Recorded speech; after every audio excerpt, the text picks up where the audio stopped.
नमस्कार, 11 बजे के बुलेटिन में आपका स्वागत है। आपके साथ मैं हूं नलिनी पांडे। गोरखपुर में सीएम योगी छात्र छात्राओं को स्मार्टफोन और टैबलेट वितरण कार्यक्रम में शामिल हो रहे हैं। सीधा लिए चलते हैं।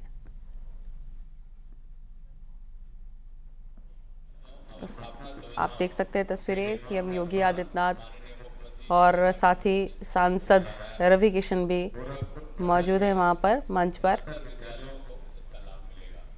गोरखपुर से ये लाइव तस्वीरें, जहां आज एक बड़ी सौगात दी जाएगी। गोरखपुर में छात्राओं को स्मार्टफोन और टैबलेट वितरण किया जाएगा।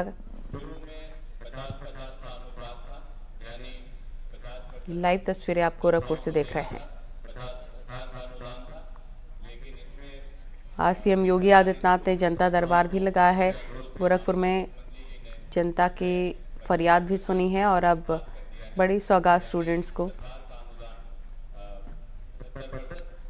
आज छात्र छात्राओं को स्मार्टफोन और टैबलेट वितरण कार्यक्रम में सीएम योगी पहुंचे हुए हैं। कैसे स्मार्ट क्लासेस को बनाया जा सके और कैसे हाईटेक तरीके से टीचर्स बच्चों को पढ़ा सके, इसी दिशा में ये एक बड़ा कदम है।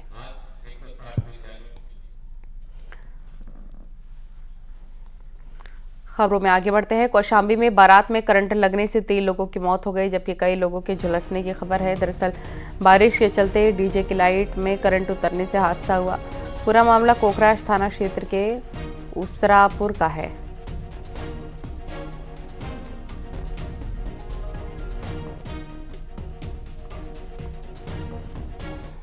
और प्रयागराज से बड़ी खबर, नोएडा के लोटस 300 प्रोजेक्ट से जुड़ी बड़ी खबर है। इलाहाबाद हाईकोर्ट ने नोएडा के सेक्टर 107 में लोटस 300 परियोजना के फ्लैट्स खरीदारों से ठगी के मामले में हैसिंडा प्रोजेक्ट के निदेशकों के खिलाफ ईडी जांच के आदेश दिए हैं।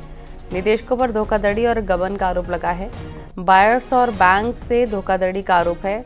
निदेशकों ने सैकड़ों घर खरीदारों से पैसा लेकर दूसरी परियोजनाओं में डायवर्ट करके धोखा देने का आरोप लगाया है। तीनों निदेशकों ने 236 करोड़ रुपए और 636 करोड़ रुपए के कुल कोष में से 190 करोड़ रुपए का गबन करके धोखा देने की बड़ी साजिश रची। निदेशक पदों से इस्तीफा देकर देनदारी से बचने के लिए छोटे कर्मचारियों को कंपनी का कठपुतली निदेशक बनाया गया। हैसिंडा प्रोजेक्ट्स कंपनी ने स्टोर कीपर आनंद राम को निदेशक के रूप में नियुक्त किया।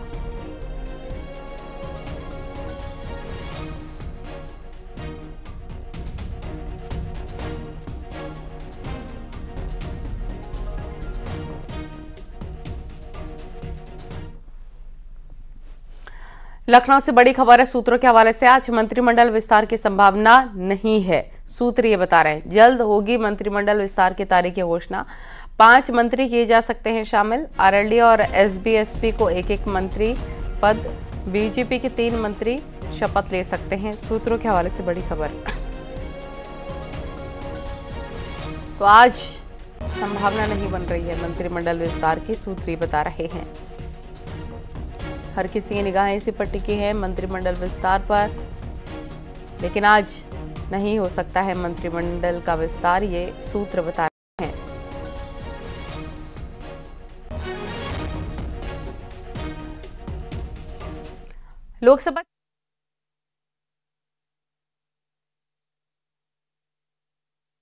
लोकसभा चुनाव के लिए बीजेपी ने अपने 195 सीटों के लिए पत्ते खोल दिए हैं। बीजेपी की पहली लिस्ट में करीब सभी दिग्गजों का नाम फाइनल हो चुका है। प्रधानमंत्री मोदी वाराणसी सीट से उम्मीदवार हैं, तो अमित शाह गांधीनगर से मैदान में हैं। वहीं राजनाथ सिंह लखनऊ से बीजेपी प्रत्याशी हैं। वहीं अगर यूपी और उत्तराखंड की बात करें तो यूपी की 51 सीटें और उत्तराखंड की 3 सीटों पर उम्मीदवारों का ऐलान कर दिया गया है। यूपी की जिन 51 सीटों पर उम्मीदवारों का ऐलान है, उनमें 6 मंत्रियों को फिर से टिकट मिला है, जिसमें राजनाथ सिंह लखनऊ से, संजीव बालियान मुजफ्फरनगर से, स्मृति ईरानी अमेठी से, सत्यपाल सिंह बघेल आगरा से, अजय मिश्र टेनी खीरी से और साध्वी निरंजन ज्योति फतेहपुर से टिकट उनको मिला है।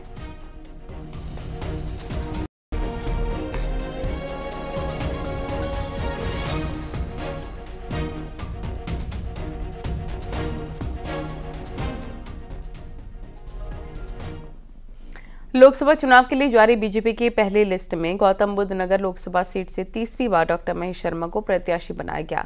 टिकट मिलने पर बीजेपी सांसद ने केंद्रीय नेतृत्व का आभार व्यक्त किया है।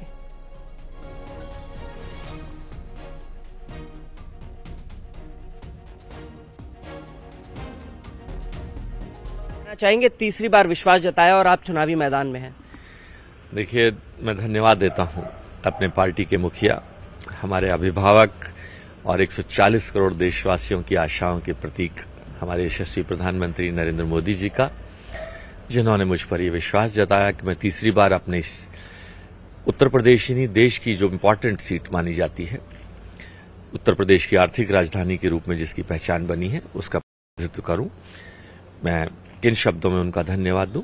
मेरे राष्ट्रीय नेतृत्व का पूरे का, अमित शाह जी का, राजनाथ सिंह जी का, हमारे राष्ट्रीय अध्यक्ष नड्डा जी का, क्षेत्रीय अध्यक्ष सत्येंद्र सिसोदिया जी का, प्रदेश अध्यक्ष भूपेन्द्र जी, धर्मपाल जी, मुख्यमंत्री जी, सभी का, जिन्होंने मुझ पर यह विश्वास जताया। आज वास्तव में पार्टी ने हमारे माननीय प्रधानमंत्री जी के नेतृत्व में जितने काम किए हैं, और खास तौर पर उत्तर प्रदेश और मैं कहूंगा मेरी गौतम बुद्ध नगर लोकसभा के क्षेत्र में 1 लाख करोड़ से अधिक के काम मेरी इस लोकसभा क्षेत्र में हुए हैं। जेवर एयरपोर्ट हो, 12,000 करोड़ की लागत से पावर प्लांट हो, या हाईवेज का जाल हो, या मेट्रो कनेक्टिविटी हो, इतना बड़ा निवेश हुआ है। इन सब के कारण आज इस क्षेत्र की अपनी पहचान बनी है। और सबसे ज्यादा धन्यवाद दूंगा मैं अपने क्षेत्र की जनता का, जिन्होंने मुझे इस लायक बनाया कि मेरी पार्टी ने इस काबिल मुझे समझा। प्रधानमंत्री नरेंद्र मोदी ने के काशी में तीसरी बार चुनाव लड़ने की आधिकारिक घोषणा के बाद वाराणसी दक्षिण से विधायक नीलकंठ तिवारी के नेतृत्व में सैकड़ों कार्यकर्ताओं ने ढोल नगाड़ों के साथ आतिशबाजी की, एक दूसरे को मिठाई खिलाई। ढोल नगाड़ों के साथ आतिशबाजी की गई है। तीसरी बार वाराणसी से चुनाव लड़ेंगे प्रधानमंत्री मोदी। इसको लेकर वहां के कार्यकर्ताओं में, स्थानीय लोगों में काफी ज्यादा खुशी। विधायक नीलकंठ तिवारी ने जश्न मनाया है, उसकी तस्वीरें भी आपको हम दिखा रहे हैं कैसे ढोल नगाड़ों के साथ आतिशबाजी की गई है।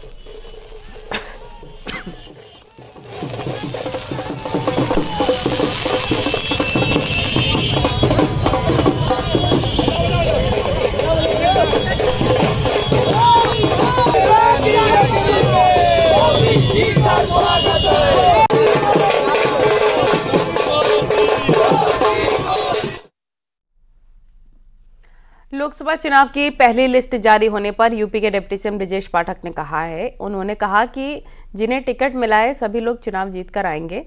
और इसके साथ ही ब्रजेश पाठक ने यूपी की सभी 80 सीटों पर जीत का दावा भी किया।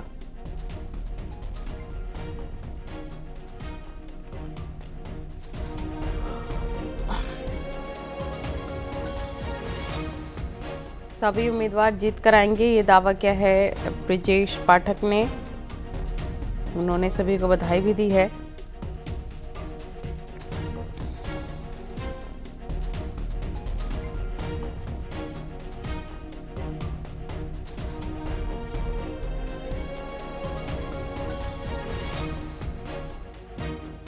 जनता पार्टी के नेतृत्व ने आशीर्वाद प्रदान किया। बहुत बहुत शुभकामनाएं देता हूं, बधाइयां देता हूं और प्रचंड बहुमत के साथ सभी प्रत्याशी इस बार के लोकसभा के चुनाव में जीत करके जाएंगे और उत्तर प्रदेश से 80 की 80 लोकसभा सीटों पर विजय श्री हासिल करेगी बीजेपी।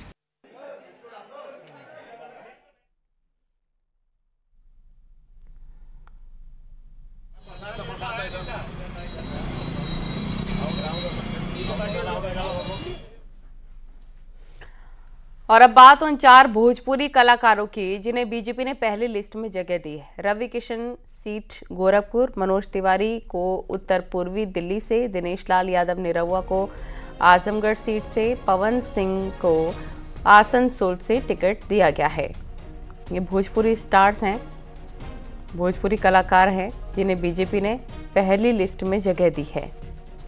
रवि किशन गोरखपुर से, मनोज तिवारी उत्तर पूर्वी दिल्ली से, दिनेश लाल यादव निरहुआ आजमगढ़ से, पवन सिंह को आसनसोल से टिकट दिया गया है।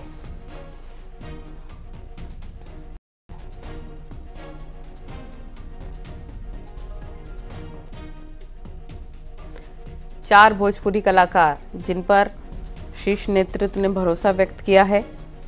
रवि किशन लोकप्रिय नेता हैं, गोरखपुर के लोकप्रिय सांसद और टॉप 10 एक्टिव सांसदों में भी उनका नाम शुमार है।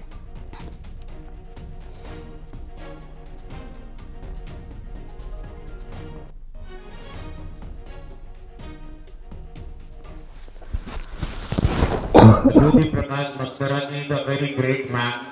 बड़ा मदद करना, बहुत ही लोगों को रोजगार देते हैं। इनकी बहुत बड़ी मिल है, बहुत पुरानी मिल है सहजनवा में।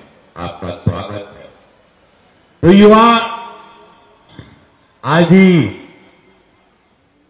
राजकीय जुबली इंटर कॉलेज, जहां पर हमारे आप लोगों के एक बार बताएं, यहां पर मंच पे 2 लोग बैठे हैं और ये 2 लोग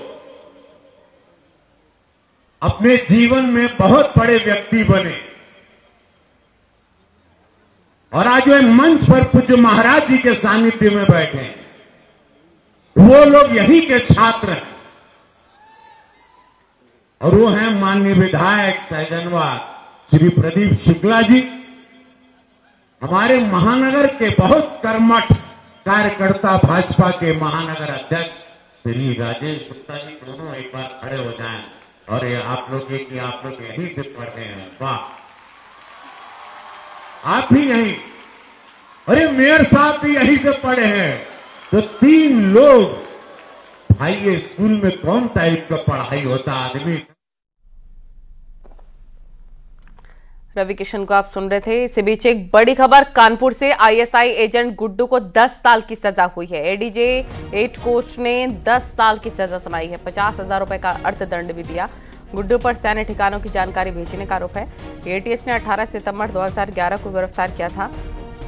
झारखंड का रहने वाला है फैसल उर्फ गुड्डू।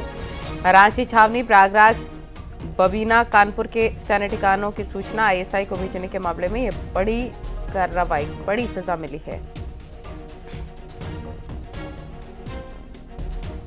कानपुर में आईएसआई एजेंट को 10 साल की सजा।